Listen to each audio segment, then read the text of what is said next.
Nze Father Gerald Tebandeke nsomesa mu Nyenga Seminary Lugazi Diocese. Obudde buno bwe tulimu budde bwa kisiibo era obaka buno mbuwa ku Sunday eno, Sunday ey'okutaano mu budde obw'ekisiibo tusemberedde olunaku enkulu eza Pasika. Mu budde buno obw'ekisiibo tukubirizibwa okukola ebintu ebikulu, okwegayirira, tukubirizibwa okusiiba, okweresa bye tuba tweresezza n'ebiyamba abali mu bwetaavu, kyokka n'okukula mu kukkiriza.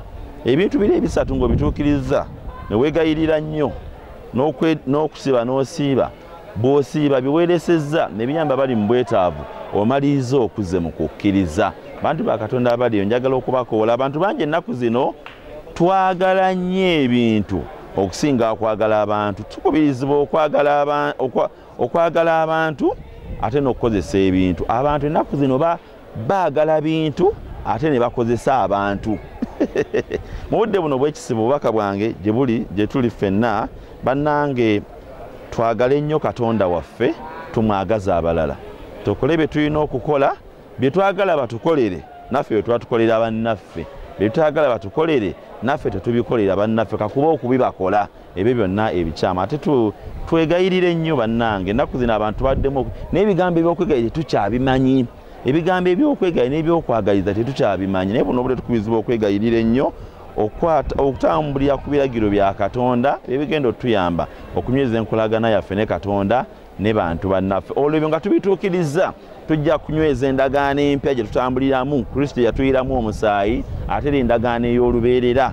Era mukadde ke tugenda mu maaso awo tugenda okwongera okwekkanya Mukama waffe Yesu nga abona ayiwa omusaayi gwe n'atuuka n'okufa ate n'okuzuukira. Olwo tulyoke tukuze okuzuukira kwe bulijjo omulamu waffe, kituyambe naffe okujjukiranga okuzuukira kwa Kristo, kutuyambe naffe okwerwanako obutayonoona alina okuzuukira mu bintu ebingi bye tubanga tufuddemu. Twesabire Mukama atuyambe mu budde buno obw'ekisiibo tusibe empisa zaffe ku musaalaba nga Kristo byasiba obwonoonyi bwaffe ku musaalaba.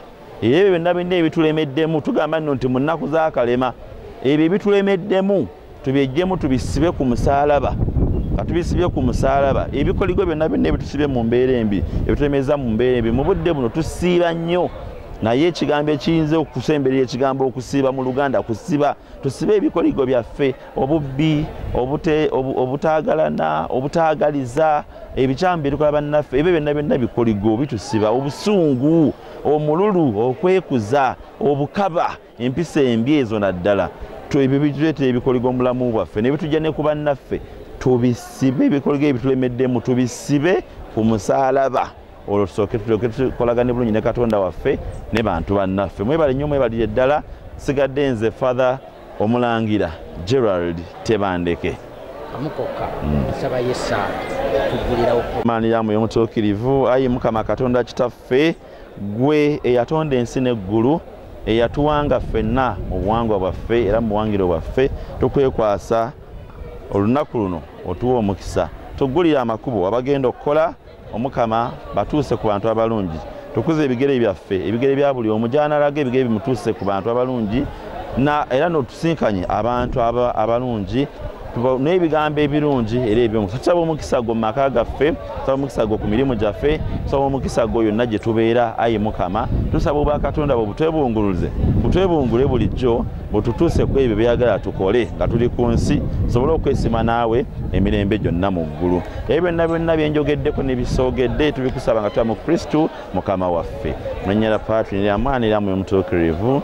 Omukama abeere nammwe, kalinomiza buli kantu Patri ne Maani mu omutuukirivu, abawo omukisa gwake gusigaye nammwe ennaku zonna.